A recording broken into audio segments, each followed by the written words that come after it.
وَمِنْهُمْ مَنْ يَقُولُ ائْذَن لِّي وَلَا تَفْتِنِّي، اور ان میں سے کچھ لوگ ایسے ہیں جو کہتے ہیں مجھے اجازت دے دیجیے اور فتنہ میں نہ ڈالیے۔ میں نے آپ کو یہ بتایا تھا کہ جہاد کے بارے میں کوئی آدمی کوئی بھی بہانہ کرتا ہے، اللہ تعالیٰ نے قرآن مجید میں اس بہانے کا ذکر کر رکھا ہے۔ ایک عامۃ الورود بہانہ جو تقریباً ہر دوسرے مسلمان کی زبان پر ہے، جس کو بھی جہاد کی دعوت دی جائے، یہ کہتا ہے میں جہاد پر اس لیے نہیں جا سکتا کہ میرا ایمان نہیں بنا ہوا۔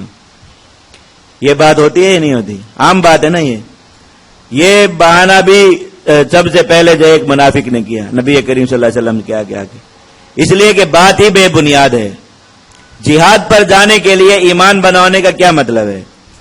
اگر تو اس مسلمان کا مطلب یہ ہے کہ جہاد کے لیے کسی الگ ایمان کی ضرورت ہوتی ہے، یعنی جس ایمان سے آپ نماز پڑھ سکتے ہیں، روزہ رکھ سکتے ہیں، اللہ کی لیے دعا کر سکتے ہیں، اللہ کا ذکر کر سکتے ہیں، اللہ سے اپنا تعلق بتا سکتے ہیں،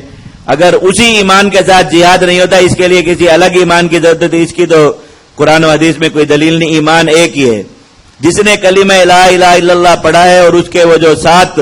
بنیادی عقائد ہیں ان کو ان کی ضروریات کے مطابق آمنت باللہ و ملائکتہ الی آخری پورا اس کو اپنا لیا،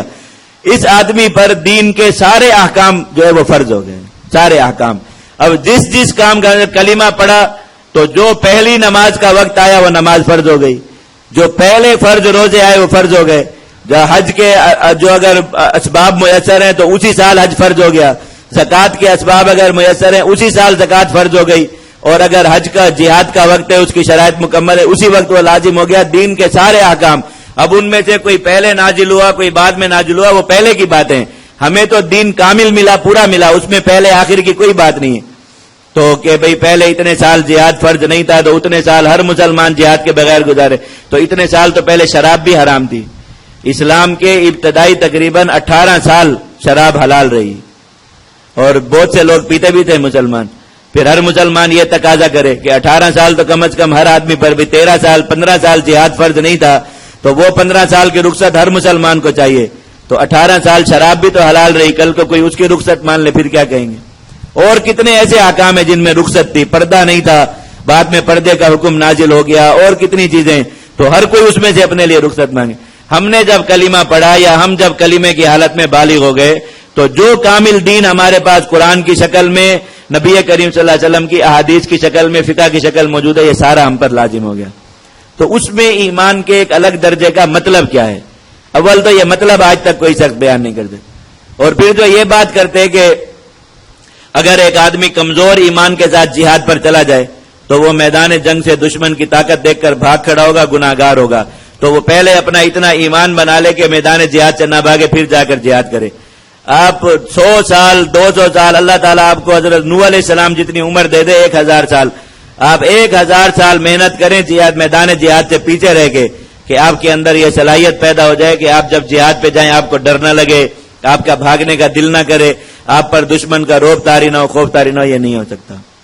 ایک مجاہد جو ایک اعلیٰ قسم کی تربیت حاصل کر کے میدان جہاد میں جاتا ہے، بہترین تربیت، اسلحہ چلانا سیکھتا ہے، پہاڑوں پر دوڑتا ہے، ہر طرح کے خطرات سے اس کو ایک ممکنہ حد تک گزارا جاتا ہے، جب یہ بھی دشمن کے سامنے جاتا ہے اس کو ڈر لگتا ہے۔ آپ کسی بھی مجاہد سے پوچھ کر دیکھ لیں جو گیا ہو، اگر کوئی کہتا ہے نہیں ڈر لگتا وہ جھوٹ بولتا ہے۔ ایسے ہی اپنے آپ کو بہت فن خان بتانے کی کوشش کرتا ہے، ہر آدمی ڈرتا ہے اور اس پر خوف طاری ہو۔ یہ خوف کیسے دور ہوتا ہے؟ یہ لڑنے سے ہی دور ہوتا ہے، یہ بار بار لڑائی میں شرکت کرنے سے ہی دور ہوتا ہے، یہ بار بار جہاد کرنے سے۔ حضرات صحابہ کرام کے دلوں پر بدر کے دن بھی خوف طاری ہوا، حضرات صحابہ کرام کے دلوں پر غزوہ احزاب کے دن بھی اتنا خوف طاری ہوا، اللہ نے کہا کلیجے تمہارے حلق میں آ گئے۔ یہ خوف بیان کرنے کا آخری درجہ ہوتا ہے، اللہ تعالیٰ نے ان کی طرف سے بیان فرمایا۔ کیا یہ ڈرنا ان کے ایمان کے منافی تھا؟ نعوذ باللہ، ایسا نہیں تھا، ایمان کے ساتھ ایسا ہوتا ہے۔ اور اللہ کے نبی صلی اللہ علیہ وسلم نے اس خوف کو مسلمان کے لیے جو ہے وہ گناہوں سے مغفرت کا اور نجات کا ذریعہ بتایا، اور فرمایا کہ ایک آدمی میدان جنگ میں گیا اور جب دشمن کے سامنے ہوا تو اس کی حالت ایسے ہو گئی جیسے اس کی جلد میں کسی نے کانٹے چبو دیے، ایسے کانٹا چبھے انسان کو جیسے پوری جھرجھری آ جاتی ہے نا، پاؤں سے لے کر سر تک ایسے اندر جسم میں ایک سنسناہٹ سی دوڑ جاتی ہے، اور میں ایسے اس کی حالت ہو گئی کہ اس کے جسم میں کانٹے جیسے چبو دیے گئے۔ میں یہ حالت اس پر طاری ہونے سے اس کے جسم سے سارے گناہ جو اس نے پہلے کیے سب کے سب گناہ اس وقت تک کہ اس کے جڑ جاتے، چھوٹے ہوں بڑے ہوں۔ یہ اتنی محمود کیفیت ہے۔ ایک مسلمان کہے کہ میں اس اجر و ثواب سے ہی محروم ہو جاؤں جہاد میں جا کے، نہیں، جہاد میں جا کر ڈرنا اور دشمن کے سامنے اس کا خوف طاری ہونا ہے تو مسلمان کے لیے گناہوں کی مغفرت ہے، وہ کیوں چاہے کہ مجھے خوف نہ آئے۔ دوسری بات یہ کہ کوئی بھی عمل ہو، آپ دیکھیے ہم جیسی نماز پڑھتے ہیں، حدیث میں اس نماز کے بارے میں کیا آیا ہے کہ گندے کپڑے کی طرح لپیٹ کر، اللہ تعالیٰ اپنی رحمت سے قبول فرما لے، ورنہ ہم جس طرح کی پڑھتے ہیں ہمیں پتہ ہے، دنیا کی ساری لڑائیاں ہم نماز کے دوران کرتے ہیں، فلاں کو یوں کہہ دوں گا، وہ مجھے آگے سے ایسے کہے گا تو میں اسے یوں کہہ دوں گا، اگر اس نے مجھے یہ جواب دیا تو میں آگے سے یہ منہ توڑ جواب دے دوں، پورے دلائل اور مناظرہ اور مخاصمہ ہمارا جتنا نماز میں ہوتا ہے اتنا ایک بیت الخلاء میں اور ایک نماز میں، یہ دو جگہیں لڑائی کے لیے جو یہ اندر کی لڑائی ہوتی ہے نکالنے کی بہترین جگہ ہیں، وہاں بیٹھ کر کوئی ادھر ادھر کا خیال نہیں تھا، انسان بس یہی ہوتا ہے فلاں مجھے یوں کہے گا میں آگے سے ایسے کر دوں گا، وہ پھر مجھے یوں کہہ دے گا میں پھر یوں کر دوں گا، پورا کام تیار ہوتا ہے، یہ پتہ ہی نہیں ہوتا میں کہاں بیٹھا ہوں، یہ میں کیا کر رہا ہوں۔ یہ کام حساب کتاب کا بہترین وقت جو ہے وہ نماز ہے، نماز میں کھڑے ہوئے سارے حساب کتاب، فلاں کو اتنا دینا ہے، فلاں سے اتنا لینا ہے، فلاں کو اتنے دے دوں گا تو وہ اتنے بن جائیں گے، اس نے اتنے لے لیے پتہ نہیں کب واپس کرے گا، کہ یہ سارے کام بھی اس میں ہوتے ہیں، کیا پکانا ہے کیا کھانا ہے، آج کل یہ کھایا تھا پرسوں پھر یہ کھایا ہوگا، اور یہ پکاؤں گا تو یہ گھر میں پکے گا تو فلاں کو پسند نہیں آئے گا، یہ پکے گا تو فلاں یوں کہہ دے گا، اگر کہتے ہیں تو کہتے رہیں بس یہی پکانا ہے، یہ سارا فیصلہ بھی نماز میں ہونا ہے۔ تو یہ ہماری نماز، اس نماز کے بارے میں کیا آیا حدیث میں، اللہ تعالیٰ قبول فرما لے، نہ منہ پہ میں گندے کپڑے کی طرح لپیٹ کر منہ پر مار دی جائیں گے۔ اب ایک آدمی کہے کہ میں نماز اسی وقت پڑھوں گا جب میری نماز خشوع و خضوع والی ہو جائے گی، تو نماز پڑھے بغیر اس کو یہ مرتبہ کبھی حاصل ہو سکتا ہے؟ نماز نہ پڑھے ایسے محنت کرے کہ خشوع و خضوع پیدا کروں اپنے اندر، پھر کھڑے ہو کر نماز پڑھوں تاکہ جو نماز پڑھوں قبولیت والی ہو، اب اتنی نمازیں پڑھتا رہوں گا ان کا تو کوئی فائدہ نہیں۔ اللہ تعالیٰ نے کیا فرمایا، تو اللہ کے نبی نے فرمایا نمازیں پڑھتے رہو اور اس مقام کو حاصل کرنے کی کوشش کرو نماز کے ذریعے،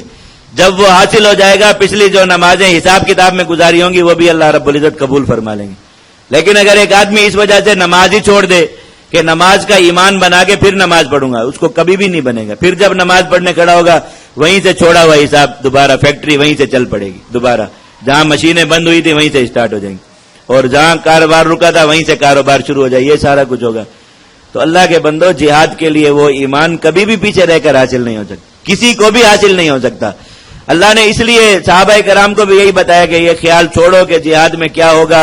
اور دشمنوں کے ساتھ سامان نہیں ہے اس کی وجہ سے، بس جہاد کرو، جہاد کرنے سے یہ بات خود سمجھ میں آ جائے گی۔ تو اب یہ آپ اس کوشش میں، اور پھر آج تک کسی کا بن بھی نہیں سکا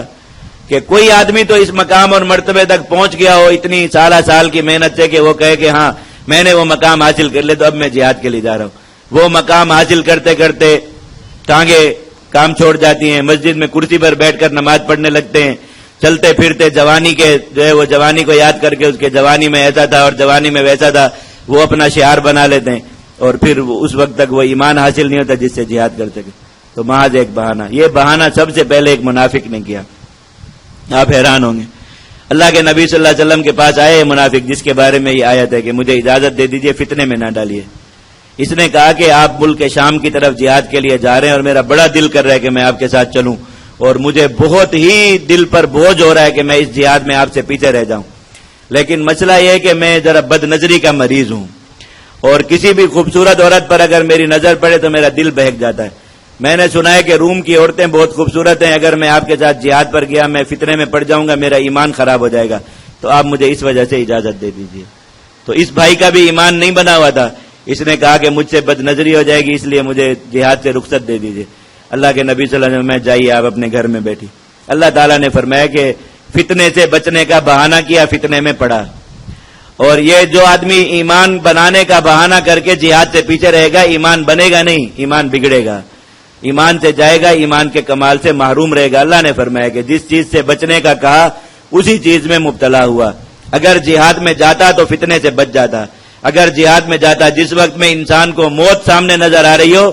تو کیا اس وقت میں اس کو کوئی کسی آدمی کے سر پہ تلوار رکھ کے اس کو دنیا کی خوبصورت عورتوں کی تصویریں دکھانا شروع کریں، یہ اچھی لگ رہی ہے یہ اچھی لگ رہی ہے، کہے گا بھائی تلوار تو ہٹائیے پہلے پھر کچھ اچھا لگے گا، ابھی تو اس وقت دنیا میں کچھ بھی اچھا نہیں لگ رہا۔ آپ کسی آدمی کے سامنے موت رکھ کے دنیا کے اچھے سے اچھے کھانے اس کے سامنے رکھ دیجئے، وہ بالکل ایسے کھائے گا جیسے کوئی کچی کلیجی کھا رہا ہو، بدبو آ رہی اس کے اندر سے، اور وہ اس سے کھائی نہیں جا رہی۔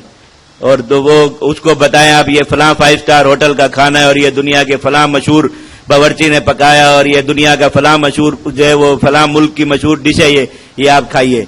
وہ جب تک اس کو موت کا خوف ہے اس کو کوئی دنیا کی چیز اچھی نہیں لگے۔ جہاد میں ایک بندہ ہر وقت تلواروں کے سائے میں ہے، ہر وقت اس کے ارد گرد گولے گر رہے ہیں، پھٹ رہے ہیں، ہر وقت اس کے ارد گرد لاشیں گر رہی ہیں، زخمی ہو رہے ہیں، اور اس وقت میں اس کو یہ فتنہ ہو رہا ہے کہ کوئی عورت مجھے نظر آ گئی تو میں فتنے میں پڑ جاؤں گا۔ اللہ تعالیٰ نے فرمایا کہ یہ بات کر کے پیچھے رہنے والا آدمی فتنے میں پڑ گیا، اس لیے کہ عورتیں تو یہاں نظر آئیں گی، محاذ پر تو آپ جا کر ترس جائیں کہ آپ کو کوئی عورت برقعے میں بھی نظر آ جائے، کبھی پردے میں ہی نظر آ جائے، وہاں پر تو ایسا نہیں ہو سکتا۔ یہاں پر دن رات بد نظری ہے، دن رات گناہ، انسان بد نظری کی سے بچنے کی نیت کر کے چلے تو جو ہے وہ 2 منٹ اس کے لیے سڑک پر چلنا مشکل ہو جائے، گاڑی چلانا اس کے لیے مشکل ہو جائے، اور یہ آدمی کہے کہ میں وہاں جا کر جو اس فتنے میں پڑ جاؤں گا اور یہاں اس فتنے سے مامون ہوں۔ اللہ تعالیٰ نے فرمایا کہ الٹی بات کی فتنے میں پڑ گئے۔ یہی معاملہ ایمان کا ہے۔ کتنی آیات آپ پڑھ چکے پیچھے کہ ایمان کی تکمیل جہاد میں،